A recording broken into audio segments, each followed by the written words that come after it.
Monsieur le ministre de la Justice, Monsieur le ministre de la Défense, membres du corps diplomatique et consulaire, Mesdames et Messieurs les cadres techniques de la fonction publique impliqués à un titre ou à un autre dans ce processus référendaire, Mesdames les représentants, Messieurs les représentantes, partenaires internationaux, Mesdames les experts, Messieurs, distingués invités, je pense qu'après les nombreux discours, l'opportunité de la réunion d'aujourd'hui a été suffisamment élaborée.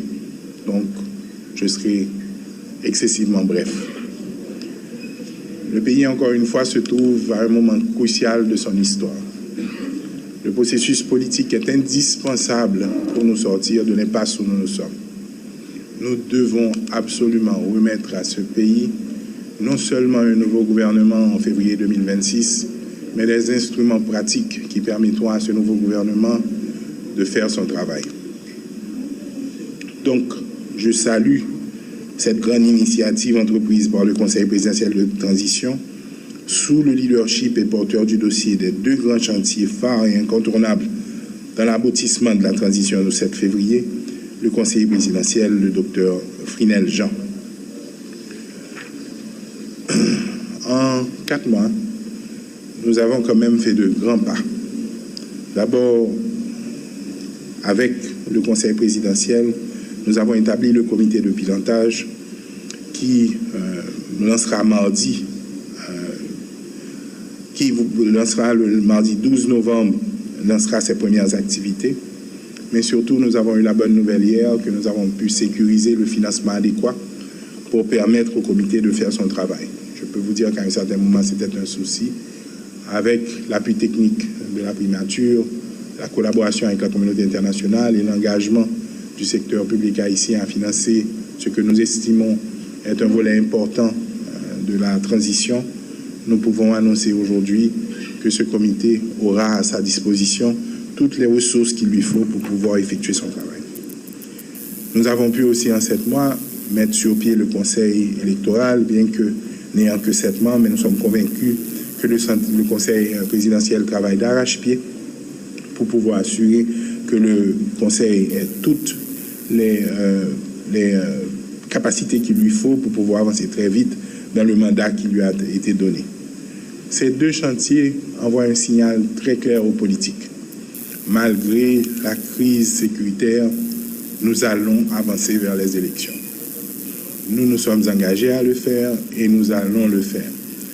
Ils envoient un signal très clair aux politiques que c'est le moment pour vous de venir participer activement et constructivement dans ce dialogue sur la Constitution, mais aussi c'est le moment de commencer à vous organiser pour vous préparer à aller aux élections, à mobiliser, à sensibiliser la population pour que nous puissions une fois pour toutes rompre avec des décennies de pratiques qui nous ont de manière continue emmenés vers cet abîme que nous vivons aujourd'hui. Ainsi, avec le lancement de la conférence nationale par le comité de pilotage, dont les résultats des assises serviront également à la révision constitutionnelle, le processus référendaire électoral devant s'achever entre le début et la fin de 2025 est lancé vers l'aboutissement de la transition au 7 février 2026 avec des élus à la gouvernance du pays, dont un président élu et un président ou une présidente élue, évidemment. La mise en œuvre, la réalisation et l'aboutissement de ces deux grands chantiers de la transition constituent, à n'en pas douter, de grands défis dans le contexte sécuritaire, économique, social, humanitaire que vous connaissez tous. Cette journée d'échange sur les défis et les conditions de réussite du processus référendaire électoral arrive donc au bon moment dans le cheminement des délais impartis de la transition pour ces deux chantiers. Dans mes discussions en bilatéral, je sais qu'il y a souvent beaucoup de scepticisme sur les élections l'année prochaine dans le contexte de crise où nous vivons. Ma réponse est toujours la même.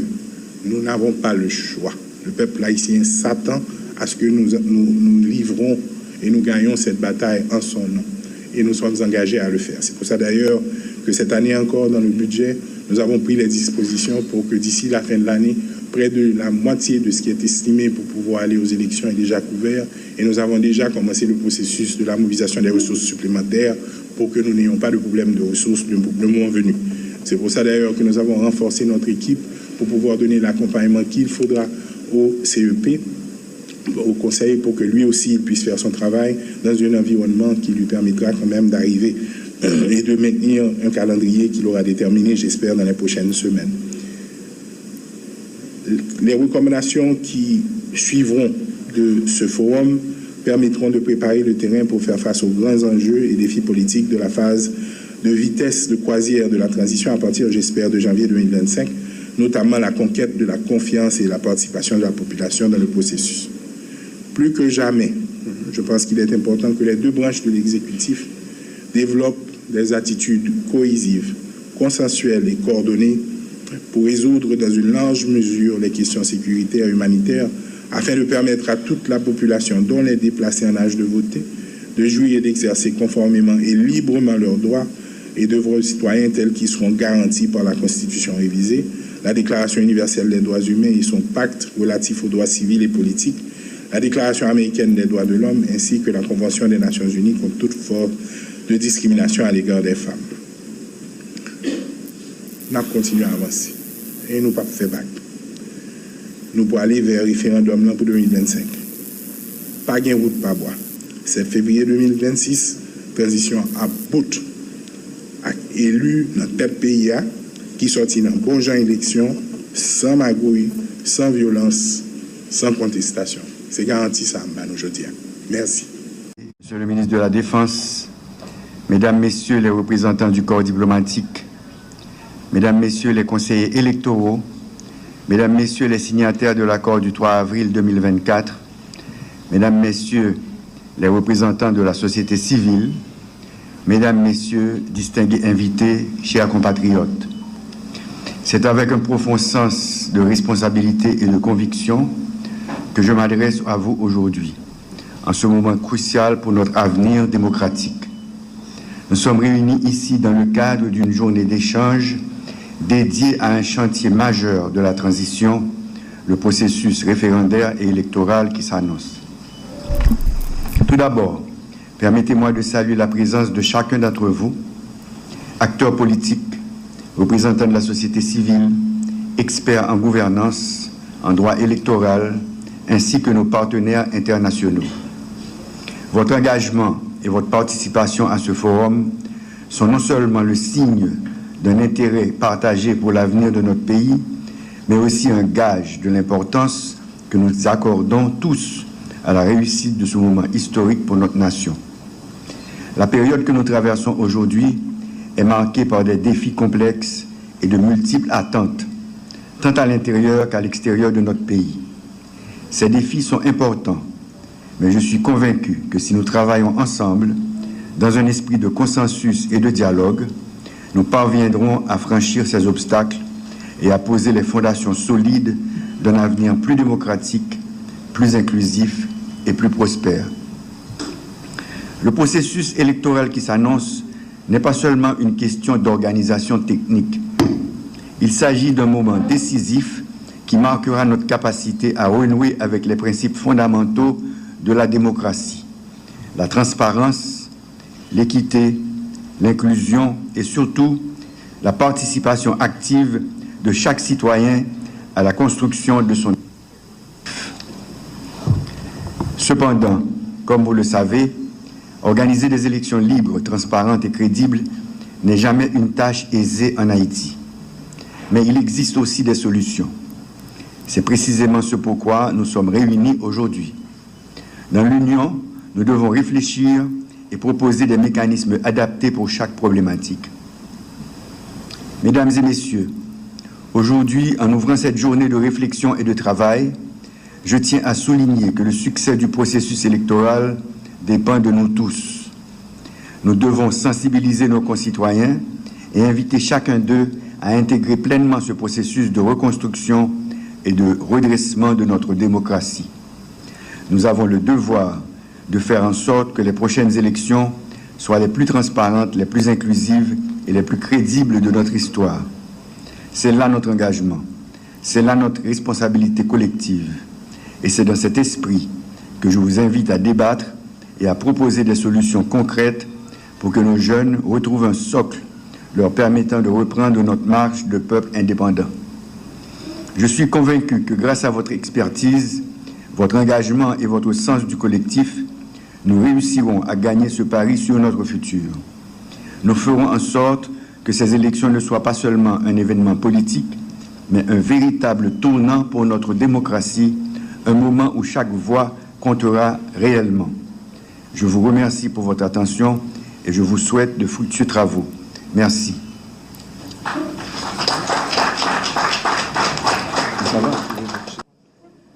Monsieur le Président du Conseil électoral provisoire, Mesdames, Messieurs les conseillers, Mesdames les conseillères et Messieurs les conseillers du Conseil électoral provisoire, Monsieur le ministre de la Justice, Monsieur le ministre de la Défense, membres du corps diplomatique et consulaire, Mesdames et Messieurs les cadres techniques de la fonction publique impliqués à un titre ou à un autre dans ce processus référendaire, Mesdames les représentants, Messieurs les représentantes partenaires internationaux, Mesdames les experts, Messieurs, distingués invités, je pense qu'après les nombreux discours, l'opportunité de la réunion d'aujourd'hui a été suffisamment élaborée. Donc, je serai excessivement bref. Le pays, encore une fois, se trouve à un moment crucial de son histoire. Le processus politique est indispensable pour nous sortir de l'impasse où nous nous sommes. Nous devons absolument remettre à ce pays non seulement un nouveau gouvernement en février 2026, mais des instruments pratiques qui permettront à ce nouveau gouvernement de faire son travail. Donc, je salue cette grande initiative entreprise par le Conseil présidentiel de transition sous le leadership et porteur du dossier des deux grands chantiers phares et incontournables dans l'aboutissement de la transition du 7 février, le conseiller présidentiel, le docteur Frinel Jean. En 4 mois, nous avons quand même fait de grands pas. D'abord, avec le conseil présidentiel, nous avons établi le comité de pilotage qui lancera mardi, le mardi 12 novembre, lancera ses premières activités. Mais surtout, nous avons eu la bonne nouvelle hier que nous avons pu sécuriser le financement adéquat pour permettre au comité de faire son travail. Je peux vous dire qu'à un certain moment, c'était un souci. Avec l'appui technique de la primature, la collaboration avec la communauté internationale et l'engagement du secteur public haïtien à financer ce que nous estimons être un volet important de la transition, nous pouvons annoncer aujourd'hui que ce comité aura à sa disposition toutes les ressources qu'il lui faut pour pouvoir effectuer son travail. Nous avons pu aussi en 7 mois mettre sur pied le conseil électoral, bien que n'ayant que 7 membres, mais nous sommes convaincus que le conseil présidentiel travaille d'arrache-pied pour pouvoir assurer que le conseil ait toutes les capacités qu'il lui faut pour pouvoir avancer très vite dans le mandat qui lui a été donné. Ces deux chantiers envoient un signal très clair aux politiques. Malgré la crise sécuritaire, nous allons avancer vers les élections. Nous nous sommes engagés à le faire et nous allons le faire. Ils envoient un signal très clair aux politiques que c'est le moment pour vous de venir participer activement et constructivement dans ce dialogue sur la Constitution, mais aussi c'est le moment de commencer à vous organiser pour vous préparer à aller aux élections, à mobiliser, à sensibiliser la population pour que nous puissions une fois pour toutes rompre avec des décennies de pratiques qui nous ont de manière continue emmenés vers cet abîme que nous vivons aujourd'hui. Ainsi, avec le lancement de la conférence nationale par le comité de pilotage, dont les résultats des assises serviront également à la révision constitutionnelle, le processus référendaire électoral devant s'achever entre le début et la fin de 2025 est lancé vers l'aboutissement de la transition au 7 février 2026 avec des élus à la gouvernance du pays, dont un président élu et un président ou une présidente élue, évidemment. La mise en œuvre, la réalisation et l'aboutissement de ces deux grands chantiers de la transition constituent, à n'en pas douter, de grands défis dans le contexte sécuritaire, économique, social, humanitaire que vous connaissez tous. Cette journée d'échange sur les défis et les conditions de réussite du processus référendaire électoral arrive donc au bon moment dans le cheminement des délais impartis de la transition pour ces deux chantiers. Dans mes discussions en bilatéral, je sais qu'il y a souvent beaucoup de scepticisme sur des élections l'année prochaine dans le contexte de crise où nous vivons? Ma réponse est toujours la même. Nous n'avons pas le choix. Le peuple haïtien s'attend à ce que nous livrons et nous gagnons cette bataille en son nom. Et nous sommes engagés à le faire. C'est pour ça d'ailleurs que cette année encore, dans le budget, nous avons pris les dispositions pour que d'ici la fin de l'année, près de la moitié de ce qui est estimé pour pouvoir aller aux élections est déjà couvert. Et nous avons déjà commencé le processus de la mobilisation des ressources supplémentaires pour que nous n'ayons pas de problème de ressources le moment venu. C'est pour ça d'ailleurs que nous avons renforcé notre équipe pour pouvoir donner l'accompagnement qu'il faudra au CEP, au Conseil, pour que lui aussi il puisse faire son travail dans un environnement qui lui permettra quand même d'arriver et de maintenir un calendrier qu'il aura déterminé, j'espère, dans les prochaines semaines. Les recommandations qui suivront de ce forum permettront de préparer le terrain pour faire face aux grands enjeux et défis politiques de la phase de vitesse de croisière de la transition à partir, j'espère, de janvier 2025, notamment la conquête de la confiance et la participation de la population dans le processus. Plus que jamais, je pense qu'il est important que les deux branches de l'exécutif développent des attitudes cohésives, consensuelles et coordonnées pour résoudre dans une large mesure les questions sécuritaires et humanitaires afin de permettre à toute la population, dont les déplacés en âge de voter, de jouir et d'exercer conformément et librement leurs droits et devoirs citoyens tels qu'ils seront garantis par la Constitution révisée, la Déclaration universelle des droits humains et son pacte relatif aux droits civils et politiques, la Déclaration américaine des droits de l'homme ainsi que la Convention des Nations unies contre toute forme de discrimination à l'égard des femmes. Nous continuons à avancer et nous ne pas faire bague. Nous pour aller vers le référendum pour 2025. Pas gain route pas bois. 7 février 2026, transition à bout. Élu dans tête pays qui sortit dans bon genre élection, sans magouille, sans violence, sans contestation. C'est garanti ça, aujourd'hui. Merci.